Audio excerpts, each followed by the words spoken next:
morning to you, our viewers, and welcome to this edition of Focus on Parliament, where we look into unfolding events at Parliament and try to make sense of the same.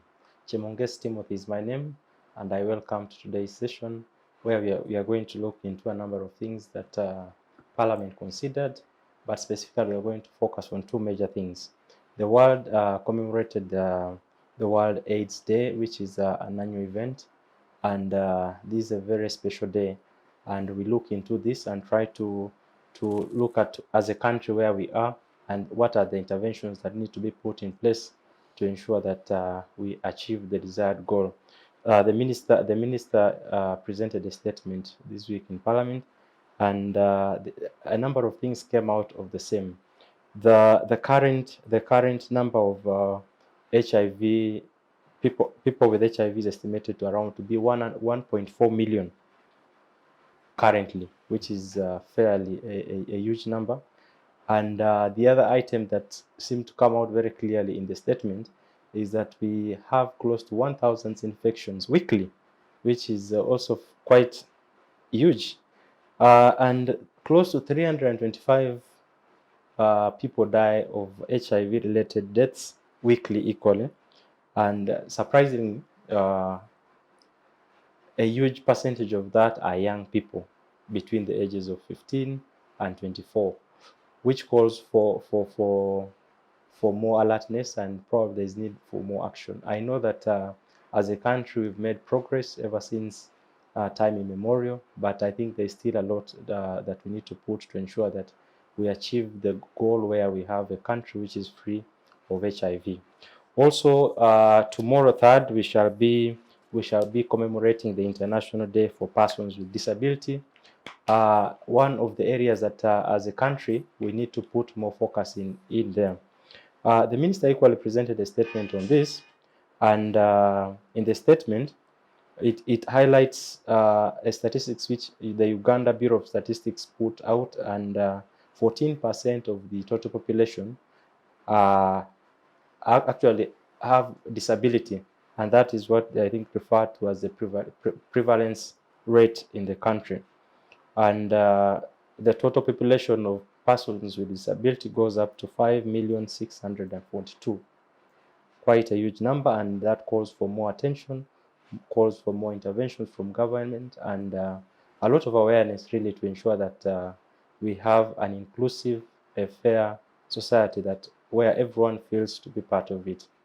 I am joined today in this discussion by a panel of very distinguished guests who have experience in serving and in reporting and contributing towards the cause of a society which is inclusive. And I will welcome them and allow them to introduce themselves, starting with my immediate guest. Yes, good morning, viewers. I'm by names of Joseph Kayiira, and I'm the team leader of Philomera Hope Foundation Uganda, a youth-led and youth-focused organization based on the islands of Kalangala in Lake Victoria, Uganda. Thank you. You're welcome, Joe, to this show. Yes, good morning, our viewers. My name is Apollo. I am also Timothy. I'm honored to be again part of this platform. I am the Secretary General for Uganda Parliamentary Press Association. It's a group of journalists who are accredited to cover Parliament on daily basis. I usually wish and want to state it clearly that we are not employees of Parliament. We are just accredited to cover Parliament. Thank you. Thank you, Apollo, and I think that also is very important, so that even when we are holding you accountable, we know the extent to which you should be able to account. Yeah. Lest we imagine that you have a specific interest in government. But thank you so much, and you're most welcome to the show. Thank you. To you, our viewers, to be part of this conversation, we have a comment section there. Please leave a comment to contribute to the discussion. And we also call upon you to subscribe, hit the notification button, so that when this premieres, you're notified, and clearly you can be part of this specific show and all the other shows that run across the week. And we dive direct into this. Joe, On first, we commemorated the World AIDS Day, and I think as a country we've made huge strides towards ensuring that we progress to a society where we don't have HIV and AIDS. But the statistics seems to show that close to 1.4% of our population uh, have HIV/AIDS, and majority are the young people. In terms of the work that you do, what does this mean, and how does it speak to the work you do? Yeah, I do come from a background where HIV prevalence is beyond the national figures. The national figures show 5%, but where I come from, the figures are over 27%. I believe we have the highest prevalence, HIV prevalence rates in the entire country. As the world commemorates the International AIDS Day, there are some big strides that have been made by the government, and we really commend that. But a lot more has to be done. More so, we have to find a way of providing information and youth-friendly services to young people because they are the most affected in this. The age bracket of 15 to 24 years are the most affected, as the figures show in the current report. We have to find a way of basically providing information in a way that is more friendly to the young people, in a way that appeals more to young people, because this common rhetoric of use a condom doesn't seem to work. We have to go back to the basics and find strategies of, giving a stoppage at this scourge. And probably I would just be interested in you informing our viewers. You mentioned an area where you come from. Yeah. And what are some of these interventions as an institution, as individuals, are putting out there to ensure that you contribute towards the whole goal? Thank you so much for that question. We are based in the islands of Kalangala in Lake Victoria. As an organization which is Philomera Hope Foundation, we are basically youth-led. So we know what affects young people. And we've come up with different program interventions to find a way of controlling new infections among young people in the islands. These include, but not limited to, sex education. We reach out to schools, students in schools, and teach them about their sexuality. We want them to know this by themselves, because no parent, we came to realize that parents feel ashamed to share such important topics with their children. So we reach out to children and students in schools, and talk these messages in a more friendly way through use of music, dance, and drama, through use of our different printed IEC material that appeal most to young people. And this is basically doing well because we are having a population that is becoming more informed, and we see different changes being realized in the due course. Thank you. Thank you, Joan. Thank you for the good work that you are doing. Apollo, when you see statistics of close to 1,000 people being reported to be infected with HIV weekly, and I think this is just to the extent that it's reported. There's a probability that it could be higher or probably lower. And so, what does this speak to where we are as a country, and giving it a lens of a journalist? Well, I think first of all we need to appreciate the people or those who came up with the idea of putting up a day to commemorate World AIDS Day, because Timo and everyone watching, you wonder if, I mean, amidst the Ebola outbreak, amidst these economic hardships, we still have COVID in our midst. You can imagine how we would grab the attention of the people and every stakeholder in this fight against against HIV AIDS if it was not for this this day, December 1st. But looking at the statistics, you really you can appreciate the fact that well, much as we have made big strides in the fight to combat HIV, there is a lot of work to do. You talked about 1,000 new infections. Those are new infections. Weekly. That is a huge number. And the sad part of it is that these are young people. Actually, young girls. Girls make up 37% of the new infections. And this has been largely attributed to what I talked about, diversion of attention with the COVID pandemic. The attention was diverted from HIV, and the attention focused mainly on COVID and now Ebola. And you can see that there is a reason for those new infections coming up. And then the distress that came with all these pandemics and outbreaks of these diseases, the economic shocks, the poverty levels in this country, all those are push factors, are drivers that can be behind these new infections.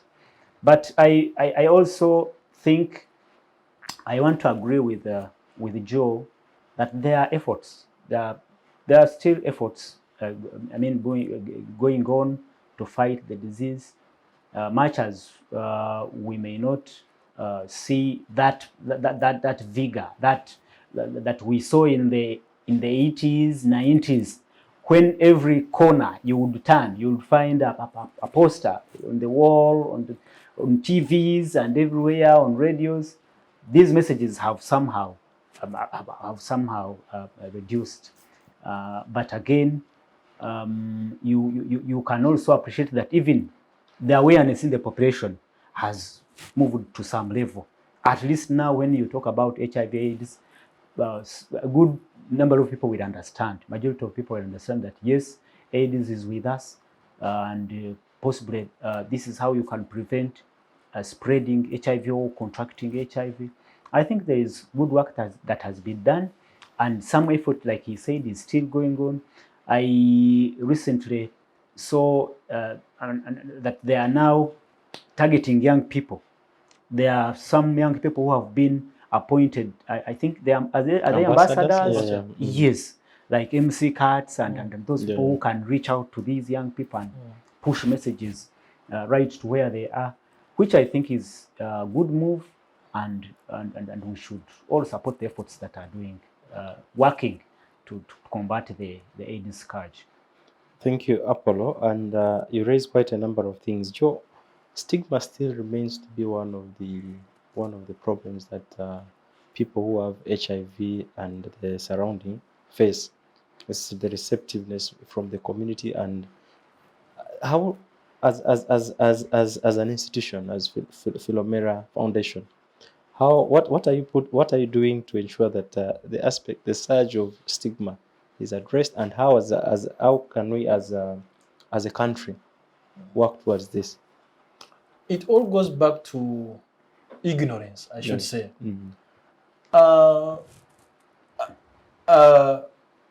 We, as an institution, as Philomera Hope Foundation, we've trained peer educators. And these peer educators are equipped with all the necessary information about sexual reproductive health. So they reach out to their fellow peers in communities, in schools, in those different settings, and tell them, clear and accurate information about HIV.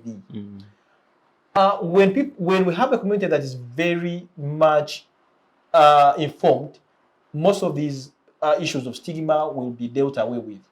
So we impart them with knowledge and skills of how to communicate to their fellow people that are maybe living with the disease, to basically be receptive, to always seek for medical care, to reach out to the different health centers for medication without any fear. Additionally, We've trained health workers through different dialogues on how to handle the people that are affected and infected by the disease, not to stigmatize them, to make them feel at peace, to make sure that they don't find any hindrance or any difficulty in accessing these medicines. So we have basically come up with different interventions, and all these are around providing accurate information about HIV. We believe that if the population is well fed with accurate information about HIV, all these cases of stigma will be dealt away with. People have different myths and misconceptions. Saying a case in example, people still believe that if someone shares maybe a cup with someone who is HIV positive, they might also get positive. If somebody say, you know, shakes a hand with somebody who is HIV positive, there are chances that he or she might also become positive. It's all about dealing with the disease of ignorance and providing accurate information about the disease. All this will be dealt away with. Okay, thank you. Apollo, there have been efforts to have a HIV fund. To have, you've seen there have been push to have a malaria fund, a road safety fund, and a fund specifically now for HIV. I think the idea has not yielded much, but the push is still there. What, in your view, can actually, is this one of those efforts that can help us towards addressing the challenge? Oh yes, like I said, if the budget that goes to the Ministry of Health is released in bulk, and then the ministry reallocates some of these, and actually not even the national budget. Many of these interventions that we see in the fight against HIV and malaria are funded by donors. So you see that there is need to create a special fund for this. Like you talked about the road fund, to some extent now, you can be sure that there is money. There is some fund set aside to repair and to maintain the road network in this country. But like I said, with these other outbreaks and pandemics, HIV and other diseases like cancer and TB, they will be ignored because all the focus is on this pandemic, possibly for arterial reasons. And we know what happened during COVID. People were out on a field day and benefited from the COVID funds. But if a specific fund is put in place for malaria, if a specific fund is put in place for HIV, I think it will be a big achievement in the fight against HIV. But you talked about stigma, and I think I should also agree with Joe that stigma is still a big problem. Well, I say that to some extent now, if you are to go around and interview several people, you'll find out that majority of Ugandans now know something about HIV. But then the messages must keep moving and circulating wide and wider. There are people, like he said, I would want to hear. Actually, I think he's giving us exactly what is happening in fat-rich areas, like areas of Kalangala. People are, like in Kalamoja. You can imagine how many people know know how to use a condom, or who are ready actually, who know the benefits of using a condom. So I think, like I said, the fight is still before us. We have to improve and put in much more efforts and ensure that the fight, that we don't lose this fight. I am excited. There are some new innovations in as far as the fight against HIV is concerned. We hear now there are some they're now working on injectables that will help in suppressing the virus. There are other rings, the vaginal rings. There is another ring. There are many new innovations coming up. But me, what I think should be immediately sought is how we can get a vaccine for HIV. You wonder how we were so fast to get a vaccine for COVID. In a matter of months, we developed a vaccine for COVID. Now, how comes that HIV that has been here for decades? Why can't we do that? Possibly that that builds another school of thought that just because it affects the people in sub-Saharan Africa, it doesn't affect, has a bigger effect on people who have the technologies. Possibly they do not care. And it is the same thing with malaria. Malaria also affects people on our continent, Africa. Then that's why the activists in this fight against malaria, HIV are talking about inequalities. We Africans to be relegated as secondary humans. I mean, why? If there is something that can help us, a technology that can help people and save people who are dying. Imagine this statistic, and actually we are lucky that we are talking about 1,000 new infections a week. This is we are saying this is a big achievement. It has been worse. I mean, in the 80s, it was worse. So I think it is high time, if we are talking about equality, international organizations should think of how they can share technology with Africa and we get rid of these diseases. And it also builds another school of thought that possibly people are benefiting from these pandemics and epidemics, because you wonder people who managed to come up with the retrovirals. The retrovirals came very fast, and they are now being sold. Okay, some of them are being supplied as donations or what. But again, why can't we look for a concrete solution to these pandemics and epidemics? Thank you, Apollo. And you raised quite a number of interesting points there. Joe, COVID came and the effects are still with us. COVID is still there, but I think it's slowly going away. But the effects still are very firm with us. In terms of your experience working in far-to-reach areas, yes, I know that there are other diseases like, say, tuberculosis. You have other diseases like typhoid and other diseases, really. And they seem to compete the same space on intervention by the different stakeholders. And now you have HIV here and say TB. How does this work, and what would be, how do we as a country then, where do we put our focus to ensure that we address the most and get the best out of this? If I understood your question well,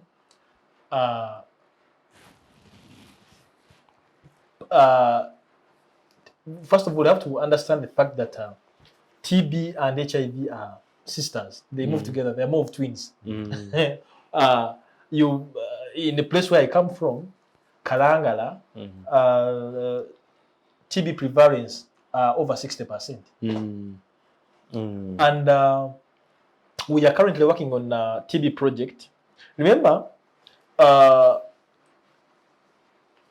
we only have one health center in the entire district. That's Kalangala. Yeah, Kalangala. It's a district made up of 84 islands, and 64 of those are habitable. We only have one health center and then 2 health center 3s, which are very, very inadequate. So many of our citizenry are dying because of common illnesses, because they can hardly access these healthcare services. So it becomes a very big problem, because one has to incur a lot of expenses to move from a particular island A to another island where such services can be accessed. So it all goes back to funding. Okay. Funding, just like Mr. Apollo here said, government should come up with a pool. We can't keep on relying on donor funding. As of now, 80% of funds in the HIV response are donor funded. which is very, very unsustainable. So let's look at improving our local funding for these diseases, and we shall make big strides through it. Okay. Yeah. And Apollo, Joe here highlights on the fact that say over 80% of the funding, to mean that the funding that the government is probably injecting on the health sector, and which is also being competed with other prevailing challenges, is so small. So what does that speak as far as sustainability and addressing our own challenges is concerned? Yeah, it is something that is very, very critical, and I'm not so sure why we opted to go that way, because it's not only health.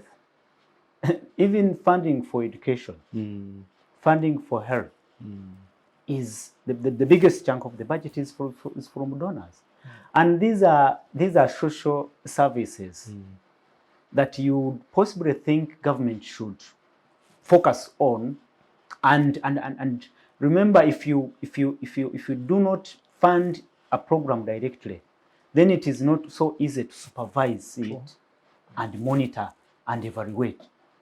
So that is why we have these problems. I think we have had these problems for a very, very long time.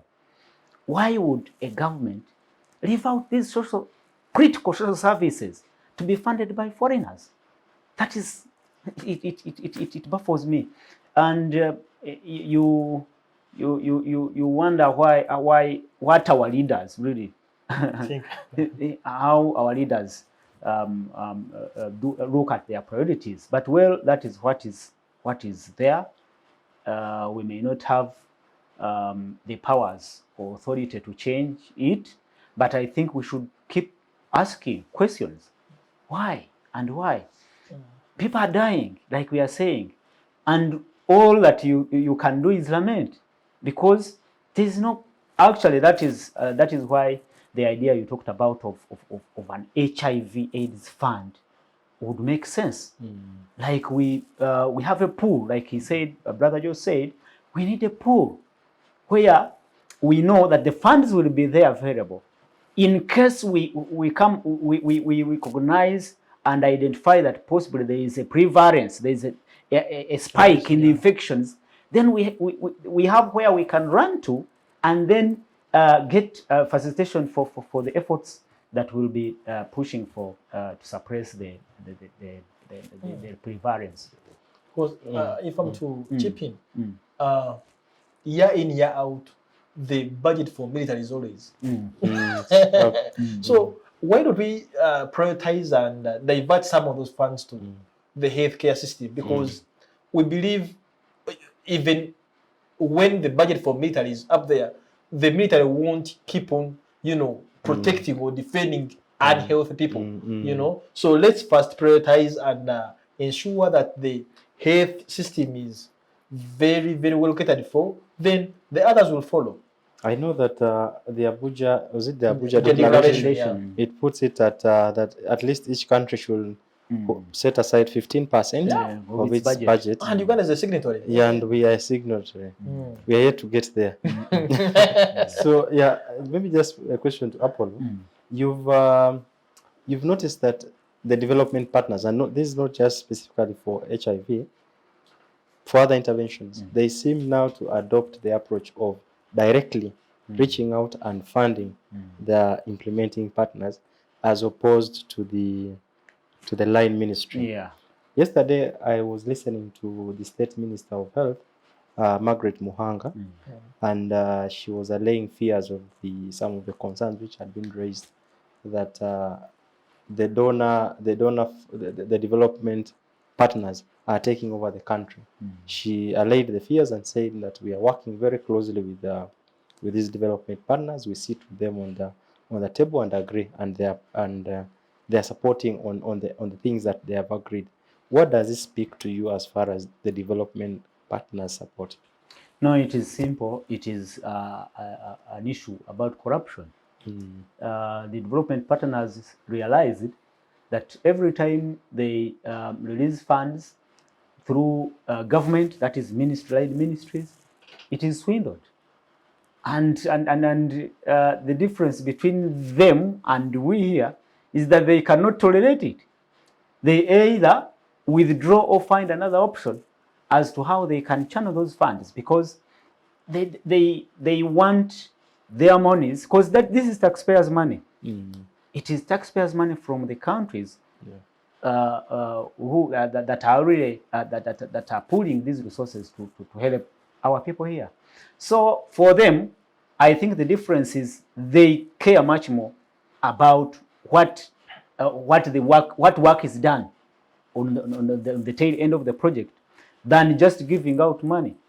And we have seen it. What happened during the Gavi funding, the Gavi fund? They were swindled, and people who were rounded up, I mean, not actually rounded up, who were implicated, were later let scot-free, who were implicated in those scandals. So I think they are doing so to ensure that there is value for money. But I think it is also short-lived, because I know that in the end, like you said, you'll start to hear complaints about them, and when you frustrate them, they will pull out. True. And actually, in the end, you'll find out that that is the intention. Like you said, that they are starting to complain and complain and complain. The intention will be for the donors to pull out, so that the programs, these interventions, are funded by our monies, which they can possibly use in any way they like. So I think it is bad news that the development partners are now looking at options. This is a development partner. It is someone's money coming to help us. But now they are looking at ways of how they can help us anyway. If at all it is the word I can use, helping us. But I think it is time, if we do not tame our appetite, we abhor corruption, then possibly it will get worse. That is my only word. Yeah, I would also like to chip in on that particular point. We've always been talking about the ever-shrinking civic space. Most of the civil society organizations and NGOs are being suppressed in the kind of work they are doing, and this is by the different government entities. I want to believe that minus the work of these NGOs, government can't survive. That's for a fact. So we have to find a way of working hand in hand. But otherwise, suppressing or going against these NGOs and the different partners, it's the common person at the grassroots that is suffering. So let's find a way of respecting each other, if I put it right, and the common person will always emerge the winner. So, Joe, you mentioned something that without the intervention of, say, the development partners and some of these civil society organizations, the work and the work of government towards addressing specific things will be put at a halt, which is a very dangerous situation. It should be the vice versa, where the effort of government is stronger than the support of the. The fact is, NGOs are supposed to supplement it's government just a supplementary effort, but it's a reverse. It's a reverse. So, Joe, looking at the statement which the minister presented, it highlights a number of factors that are contributing towards the increase in HIV. Among them, the gender-based violence, for which we are currently in the 16 days. It also highlights the aspect of multiple sex partnerships, violence, social culture aspects, widow inheritance, and many other factors. And you come from a far to rich place, where the dynamics are a bit very peculiar within themselves, which is different from the town side here. In your assessment, could it be that we are shooting ourselves in the foot towards working extremely hard for us not to fight HIV? Are there things that we are doing extremely hard as a society that we don't want this disease to go away? because of the things that we are doing? If to get you right, I have to go back. Numbers never lie. Where I come from, we are currently in the commemorating the 16 days of activism.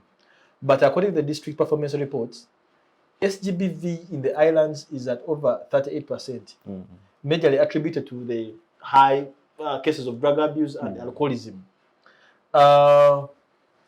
Look at a place like most of these learning sites, which are very, very highly populated. A single mother, will have a minimum of at least 3 kids in her home, and these are semi-permanent structures. During the day, it's a bar. At night, it's a home. Yeah. So I remember sometime back through our different sexual health activations, we visited one of these parents, and fishermen were all drunk during the day, talking all kind of vulgar language in front of the kids. That's already a form of violence against these abuse against these children. Yeah. And we tried to talk to the caregivers, that's the mother, the head of the family, and she kept on giving one single reason behind all this. It's poverty, where I have to survive. I have to find a way of getting money to fend for my kids. Where do you want me to take the kids? And it's totally understandable. So our biggest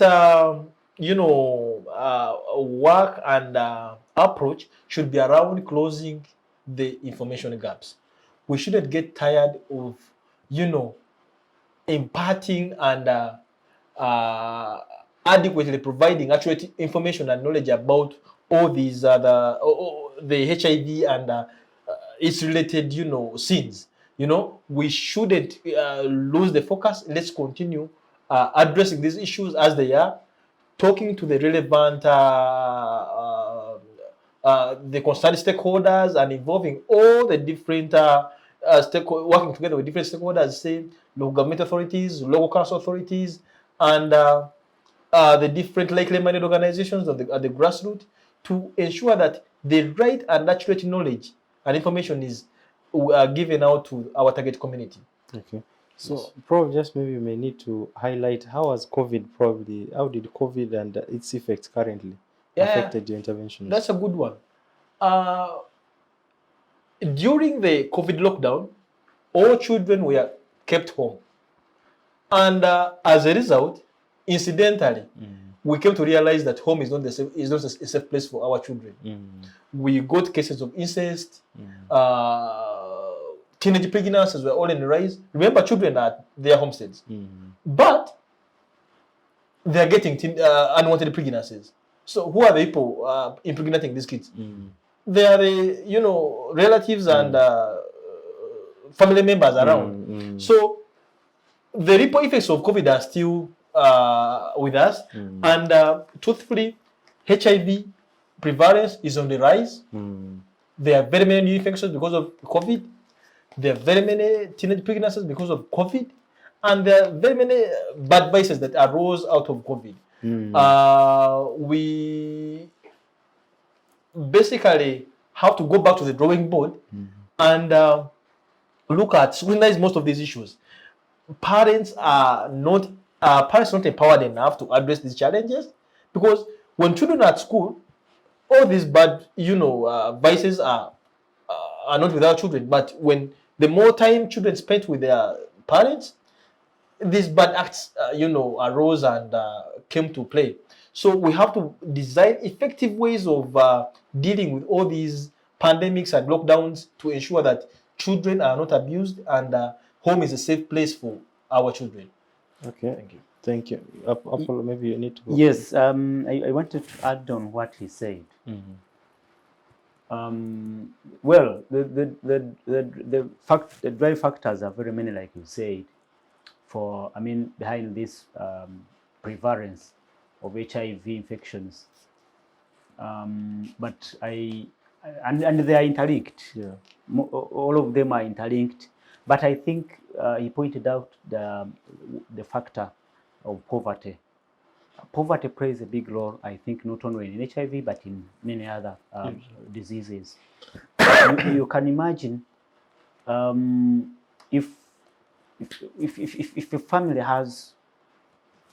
is not relative, I mean, is relatively, financially stable, you expect that somehow, even if they have, they are invaded, they are infected, there are infections in those families, they will, of course, eat well. Somehow, there is a chance that they will have access to antiretrovirals, and they will live longer and they will have a productive life to some extent. But think of people, actually, I sympathize with my colleagues and his relatives in those far-reach areas. How, if here in Kampala we have people who had no access to ARVs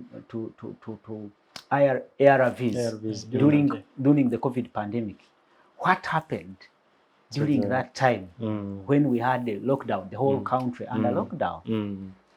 People must have died. Very many. And we cannot account for those lives. Yeah. So even without COVID, without Ebola, access to these ARVs is also a big challenge. And we have evidence now that a person, if a person has access to ARVs, he would live a largely healthy life and a productive life. So I think there are two things. Poverty. If we push for other things, but we do not also address issues of income inequalities, then possibly we would have lost the war. We can win battles, but we will lose the war. And another thing he talked about is continuous awareness and consistent awareness. We need these messages to keep ringing, keep running. I mean, keep running on our TVs, in media, and everywhere, and even orally, word to mouth, like him and his groups are doing. Let the target groups, now the young people, get these messages everywhere they go. They find it. At least that will help us in the fight against HIV/AIDS. I want to add on our course to advocate and provide accurate and timely, gender-sensitive and age-appropriate SRHR information. We came to realize there are very many young people. Somebody is sexually attractive from around 13, 14 years. But a young boy will maybe fail to access a pharmacy or drug shop around to buy a condom because maybe somebody who was attending to the drug shop is a family friend or an engagement to the mother. So that a father figure. So he or she will fear to be, ask those questions. Oh, why are you buying this condom? What are you going to do with it? So we basically have to find a way of,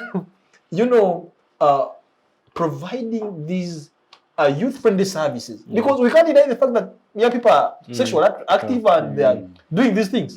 That's a fact. So what are we doing to protect their lives? Teach them these things. Let's teach them sex education. If you are sexually attractive, this is how. Demonstrate to them how economy is used. This is how economy is used. And provide these services free of charge. That's the only way we can, always protect our young ones. Finally, it's about what actually is indicated in the statement. The social cultural norms and values also undermine some efforts to fight the disease. He was talking about sexual education. But look, this would actually start from with parents. But parents are shy to tell or to share this information with their what?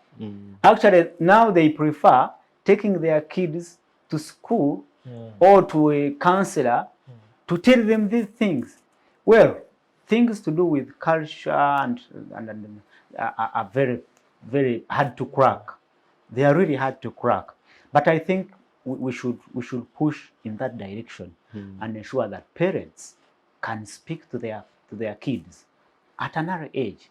Tell them that, look, if you do this, this will be a consequence. And the challenge with HIV that is unique about it, that gives it a distinction from all others.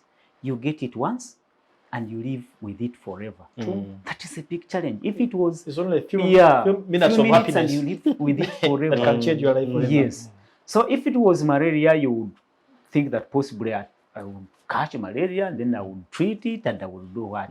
So that is a big challenge. So we need to look at how we design those messages that will go straight and make an impact to the target population. But again, what he also talked about, there should be easy access for those prevention measures that could help in this fight. For us, we know, me and you know, that in these public places, like in Parliament, if you go to the washrooms, you'll find there condoms. But I don't know, if you start talking about taking them to schools, you'll hear, I mean, dissenting voices saying this, that's abominable. They normally say we are teaching bad manners. Yes. You're encouraging. Yeah, you are encouraging. So I think if we can agree that, yes, now HIV is targeting, or is now the new infections are more prevalent in young people. Now let's go for these young people. Where are they? They are in schools, they are in higher institutions of learning. Let's take these prevention services or measures nearer to them and package them in a way that gives them convenience to use them. And that's how we can win. Win the war, not the battles. Thank you so much, Apollo. And I think this it's a conversation that has to be ongoing. True. Usually, as we commemorate these specific days on specific days, it's just to amplify the voice. But otherwise, the campaign, the advocacy should run through the year. We are due for a break, and to you, our viewers, I want to thank you for keeping with us and the conversation. And to keep this conversation going, please leave a comment on the comment section so that we can further continue this discussion. We'll be right after the break. Thank you so much. Digital rights are those human rights and legal rights that allow individuals to access, use, create and publish digital media, or to access and use computers, other electronic devices and telecommunication networks. Digital rights include a right to freedom of expression, information and communication through technology, a right to privacy and data protection, a right to credit for personal works, a right to universal and equal digital access, a right to identity, a right to anonymity, a right to be forgotten, and a right for protection of minors, among others. The state's digital rights are frequently violated through various unfair actions, for example, blockage of websites and social networks, theft of credentials, unauthorized use of people's data for personal gain, privacy intrusion, online censorship, arrests and intimidation of online users, internet blockages, and the proliferation of laws and regulations that undermine the potential of technology to drive social, economic, and political development worldwide. It is hence every citizen's responsibility to respect rights of other digital users and to speak out or report to the responsible parties when one's rights are violated. Welcome our viewers back to this edition of Focus on Parliament, and today we are looking into two major items. That is the International World AIDS Day and the International Day for Persons with Disabilities. I'm joined by a panel of very distinguished guests, and thank you for keeping with us. And we really appreciate for always staying with us and for being part of all our shows that run throughout the week. And so we now shift our target to the International Day for Persons with Disability, which is going to be commemorated tomorrow, the 3rd of December 2022. And probably I'll start with you, Joe. The current statistics on persons living with disability is stands at around 14% of the total population, which that counts to around 5,642,000 Ugandans living with disability. And you work within this space. First of all, I think it would be good to, I don't know whether to refer with the persons with disabilities as PWD, persons with special interest persons. How do we refer to this specific persons with disability? Persons with disability. Yeah. So with this kind of statistics, looking at what government has done, there's a lot that has been put in place. Measures have been put in place to ensure that there is inclusion, that all of us enjoy the provided facilities in the country. But we still have a long way to go. Where are we today? First of all, I have to start by thanking government. Truthfully, something's being done and has been done, but a lot more has to be done. We are looking at aspects like providing reasonable accommodation for persons with disabilities. Look at all these buildings around, say, Kampala, these arcades. Can a person with a wheelchair easily access those buildings? Can they reach, say, level 1, 2, 3, 4, 5? So we first have to look at the simple basics, providing reasonable accommodation to people with disabilities, and then providing inclusive communities. It all starts with us. We might, I'm thankful to say government agencies like the Uganda Communications Commission. Look at all these news bulletins on TV. There's always that sign language interpreter by the side. So that's already a big stride and a good improvement in the providing inclusive, inclusive environments. But a lot more has to be done to ensure that the rights of people with disabilities are equally, respected and looked up to as other able-bodied human beings. Thank you. And I think even as we commemorate this, it's good to always remind ourselves that all of us are potential persons with disabilities. True. And sometimes we are a step away from being referred as a person with disability because of the challenges and some of the risks that we undergo on a day to day. And Apollo, probably from your perspective as a journalist, and I know that you've covered this for a while, where are we and what strides do we need to achieve to put in place to be where we desire to? Yeah, I will also first appreciate the efforts that have been put in place to create an inclusive environment. Brother Joe has talked about the challenges that still exist. For instance, access to services, actually, social services. Are all government facilities accessible for PWDs? Let's start from there. You'll find that, like half of the facilities the infrastructure are accessible. Look at the roads, for instance, and imagine while we who have maybe cars or bicycles, or who have two legs and walking, really suffer to use these narrow roads. And imagine you have a person crawling on his fours in that traffic jam of Kampala, where traffic rules are flouted any time, and you can imagine the hardships these people, PWDs go through. And you said we report about them, but we do not just report about them. These are our brothers.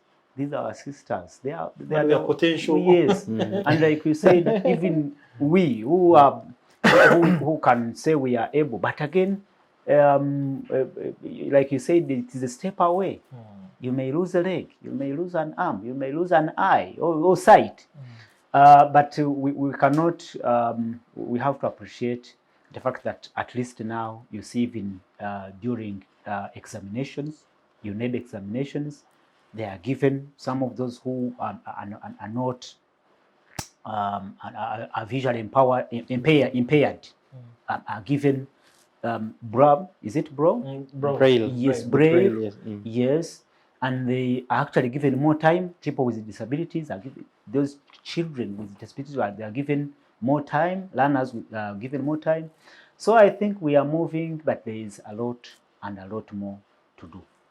So, Joe, I want you to help us create, because you are involved both in the work of PWDs and the work that is aligned towards HIV/AIDS. The persons with disabilities are also greatly affected when it comes to the surge of HIV, either because of our structures, but also people taking advantage of them. In your view, where are we, and what are some of the interventions we need to put in place? Yeah, I will start by painting a simple picture of the community I work with. You know, a young woman, say of 18, 19, 20 years, during the, say a young woman living with a disability, say she could be crawling, she could be having a physical disability, that is. During the day, they are looked at as outcasts. Yeah. Nobody wants to associate with them. Yeah, but during the night, we, the real men, crawl into their homes and do all kinds of, you know, sexual advances to them. So this has left them very, very, very, very, very, very vulnerable. They have contracted HIV and other sexually transmitted diseases. They are not informed in any way. Most of them have been impregnated, and they don't even know the real fathers of these kids. So first of all, we have to first empower them, just like these other. They are actually raped. Sure, they are raped. They are raped. They are taken as sexual objects. Yeah. Let's first think of empowering them through sexual reproductive health. Most people become offended or fear this terminology, sexual reproductive health, but it's all about teaching a person about growing up. A young woman with a disability is sexually attracted just like any other human being. So let's teach them simple basics that say, if you are raped, there is PEP. You can take PEP and you can control, you know, contracting HIV. If you are raped, if somebody comes to, you know, rape you, you can maybe advise him to put on a condom. A condom can help you to, you know, not get these pregnancies, or, you know. So we have to first of all look at empowering, just like we're doing in this other world, you know, empowering these able-bodied people. Let's also look at them as human beings and empower them through their sexual reproductive health. That's one core. Let's always look at providing a common platform to engage, for them to engage and advocate for what belongs to them. I've come to realize in all these advocacy spaces, people with disabilities are left behind. We at times come up to advocate for them, yet we don't actually know what they pass through. Let's put them on these big tables and help them advocate, because they know what basically affects them by themselves. Let's put them on these tables and the decision-making tables, you know, to make sure that they advocate for what they think they need, because they know what affects them directly. May I will somehow disagree with Joe. The PWDs have been given representation at almost all levels. That's subjective.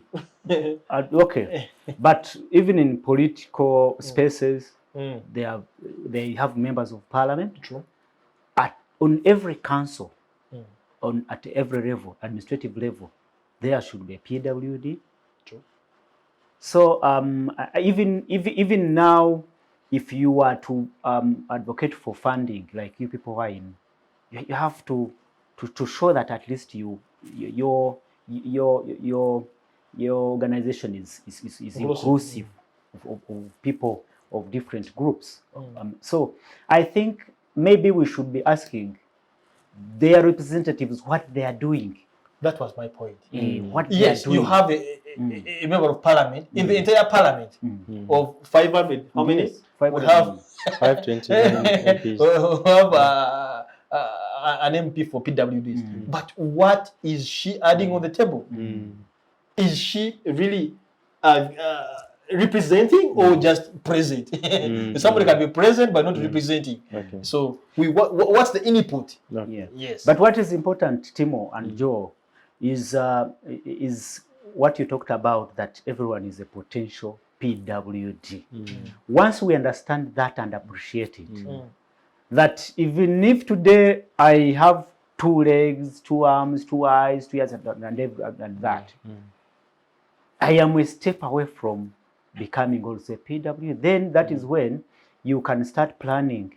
We had stories of politicians in those governments of Obote and Amin, who were very, very brutal, and those governments that were brutal. And at one point, they did not care about prison or prison environment. But one of them, I will not mention them, that one of them was taken to prison. And that's when they realized that even the condition in prisons need to be improved. The moment you get there, you get to that situation, that's when you understand that possibly there should be sanity this side. So I think once we understand that, well, we are a step away to becoming PWDs, then we can plan ahead, create that environment that, well, if it happens, God forbid, I don't have these legs I have today, how will I climb to 5th floor to seek these important social services if there is no lift or elevator on that building? You get it? If I can't walk, how will I cross these roads of Kampala, where even a person who is riding in a wheelchair cannot actually, you cannot ride a wheelchair through these Kampala roads. You cannot. This traffic. So let's create an environment that is inclusive, that can accommodate all of us, because, like we said, anytime we can also become PWDs. The United Nations language, reasonable accommodation. Reasonable accommodation. So, I will give a simple example where we are currently working on a project dubbed Child Empowerment Program, and it's basically aimed at providing services to youngsters with disabilities in areas of livelihood, education, and health. But I remember during one of the district entry meetings with our partners, Katalima Cheshire Home in Kalangala, we, convened all the different local leaders and told them, look, we are here to talk disability.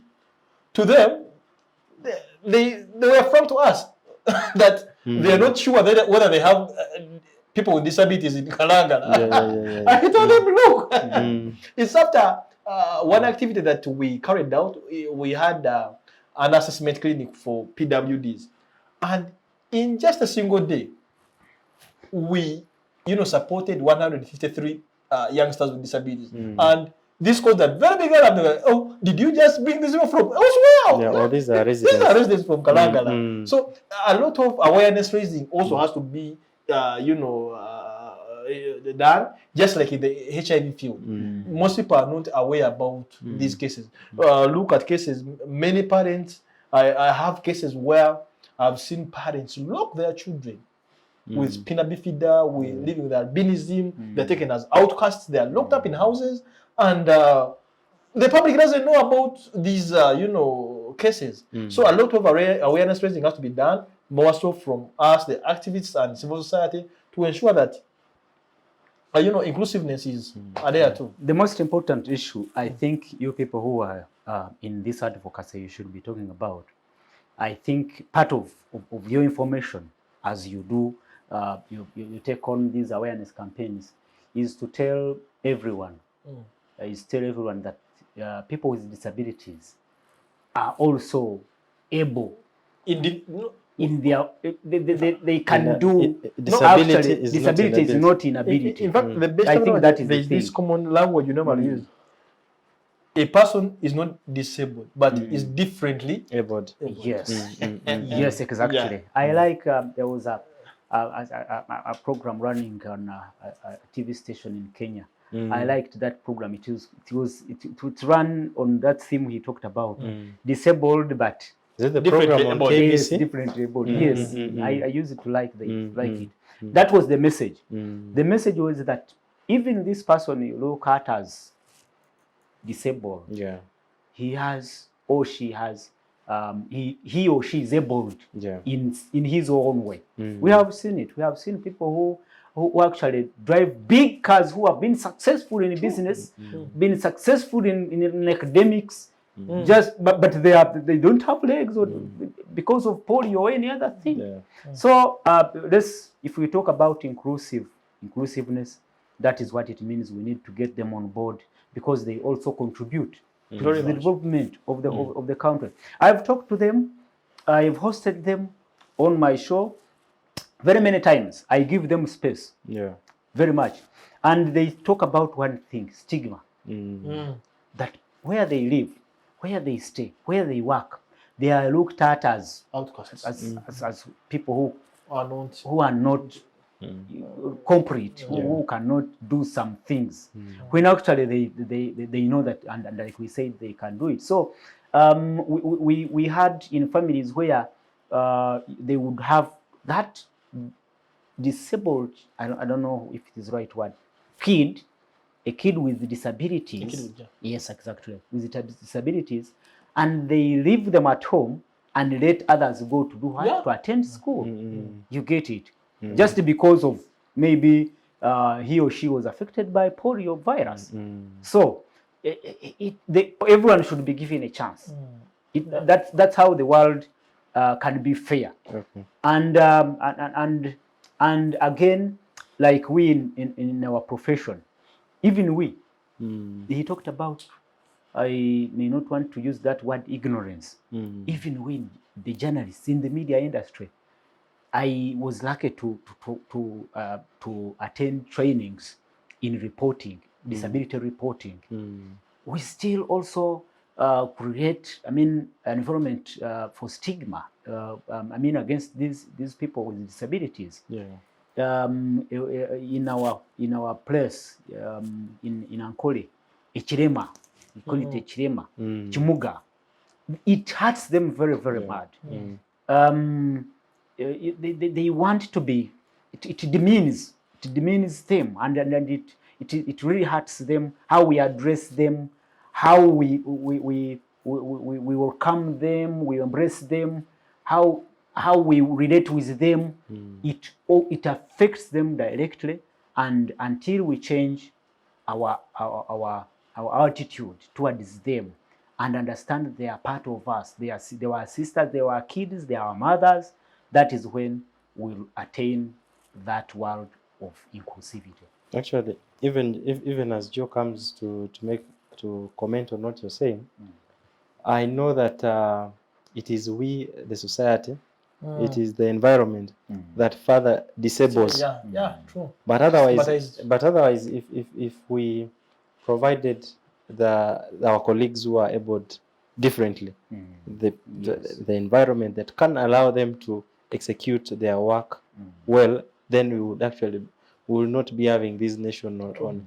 I was listening yesterday to Honorable Zijan during the session yesterday, and he raised a matter of national importance regarding the lack of sign interpreters in most of our judicial systems. Imagine. So, and I would imagine also it cuts across to the health system, where you have a person going to a court system and they cannot plead because they don't understand. I'll give an example.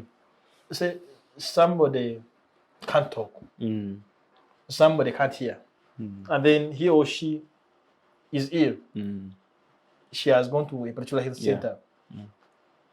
there's lack of that privacy. Yeah. Because he or she will have to talk to some other person to interpret for that particular person, for the health worker to, you know, understand whatever that And person there's a is, likelihood of getting that message.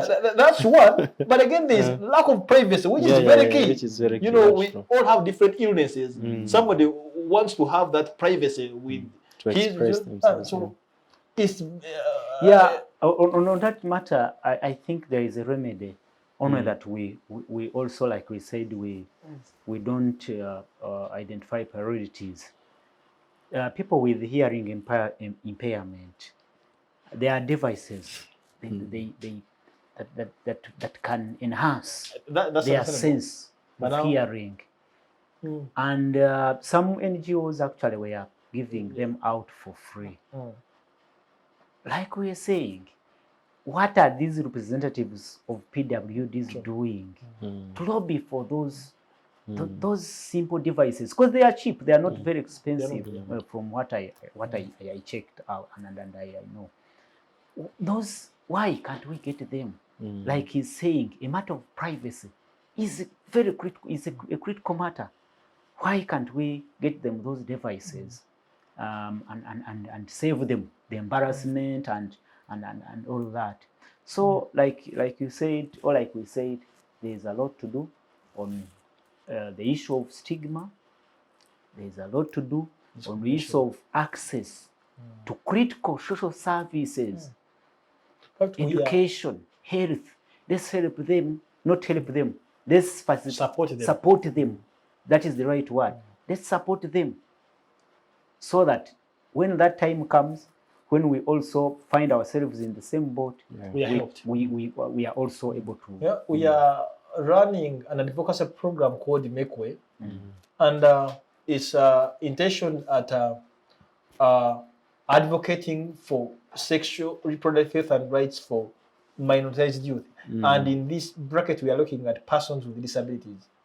We want to come up with policies. We're advocating for policies that favor persons with disabilities. Say, at least there should be a policy that at each and every health center, all these different health workers should be. There should be a health worker trained on using sign language, so that there is at least that, you know, privacy and you know. So we need to work along with these different policy makers and decision makers to come up with you know, relevant policies that favor and work to promote and support the rights of people with disabilities. Actually, on that, listening to the Prime Minister's response on the concern which Zijan raised, the Prime Minister mentioned that there is already the government is working towards amalgamating all the policies which are there. So I know that there's a policy on sign language. There is a policy on, so there are a number of them. So what the Prime Minister was saying, the minister next week would bring a document that amalgamates all the policies for implementation. But also I know that access issues to do with the resources, especially from government, is still a big issue. But maybe, Apollo, you may want to highlight on this. Looking at the NRM manifesto, looking at the National Development Plan and the current one, which we are implementing, the third one, there seems to be efforts, and there is a deliberate effort. If you read, you know that you see that government is deliberate towards addressing this.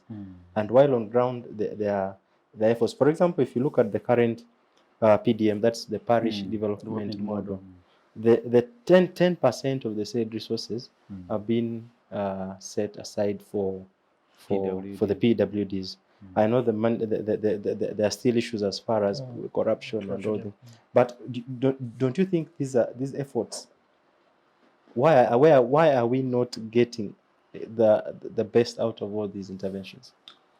PWDs are, like I said, are part of this bigger community we live in. Whereas for them, they have those limitations. those limitations, they also experience the same challenges that we experience. For instance, you're talking about efforts, funding, going to help them and support their activities, but they also suffer the effects of corruption in this country. Yes, they also suffer the effects of poor service delivery. Even if the funds are allocated, and we do not also address these other challenges, these other issues, they will also not get the best out of those what? Of those programs. So as we today look at cows being arrested even in the infancy of the PDM program, it is the same thing. They also have to receive their share from what is actually being swindled as the program is still in its normative stages. So I'm saying, my point is, well, it is very good to give them to create an affirmative action. In a way, yeah. Yes, towards their what? Their issues. But again, we also have to address this the elephant in the room, which affects the whole of us. Corruption. So, Joe, I know that your area of operation today is in working with persons with disability. But also, could it be that we are looking into the effects as opposed to what are some of the causal effects, what causes the disability? Because I also know that there are a number of things as society. You're born okay, and just a step away you find yourself in that line. Could it be that we are focusing more on addressing the issues as opposed to preventing? Partly, just like Mr. Apollo discussed earlier on, we are all potential. We can all become disabled at any point. There are different causes of disability. Look at cases like somebody can become disabled because of illness. Somebody can be born disabled. Somebody can become disabled because of an accident. So most of these cases are inevitable. Most of the causes of disability are inevitable. Some just occur just like that. Bottom line is, we are not focusing majorly on the effects, but a lot more has to be done underground. But it all goes back to prioritization.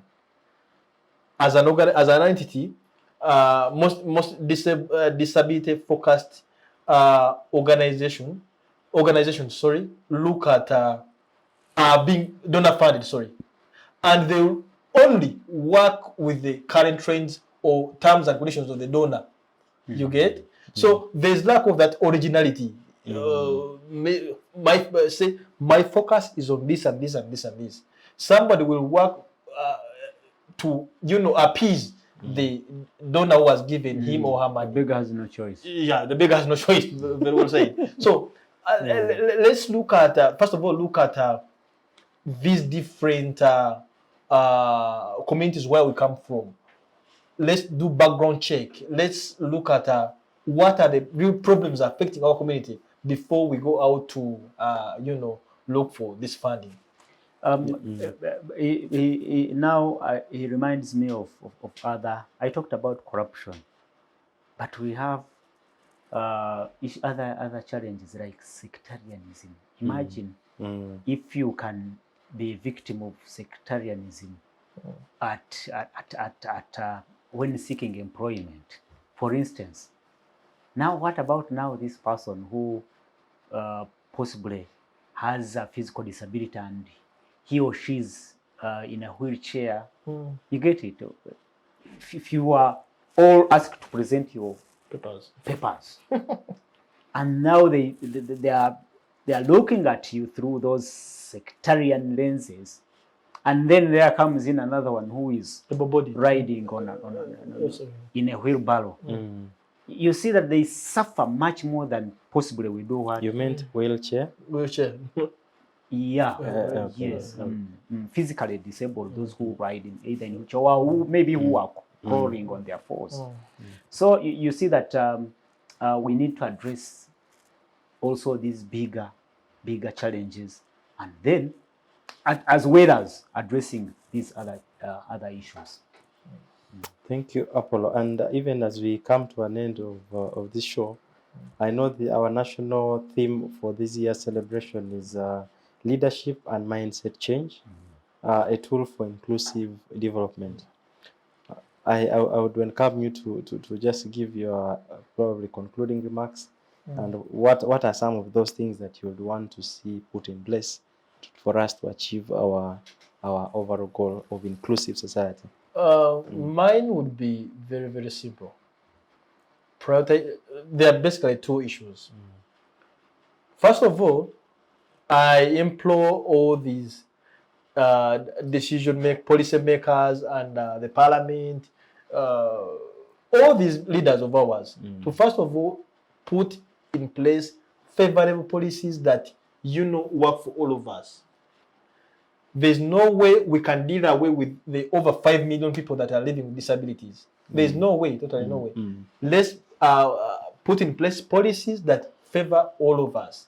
And then, secondly, it goes back to the point of funding and prioritization. In all these different government programs, let's look at inclusivity. Let's not, favor some and leave out some. I think those are my parting shots. Thank you, Joe. Apollo. Yeah, I mean, for me, I think to create a world where we can all enjoy ourselves, we need to look at each other as equal. We have to first look at each other as equal. As long as we still live in a world where some individuals look at others either as secondary citizens or semi-human, in a world where there is massive discrimination either on account of gender or what, I think we still have a big challenge. But I think it requires everyone on board. The religious leaders, the cultural leaders must be brought on board, because we are talking about the norms, social norms. They are the ones who can actually break that barrier, help break that barrier. So I think it is one and one. Let's look at each other as equal, and as everyone has a stake, an equal stake in this world.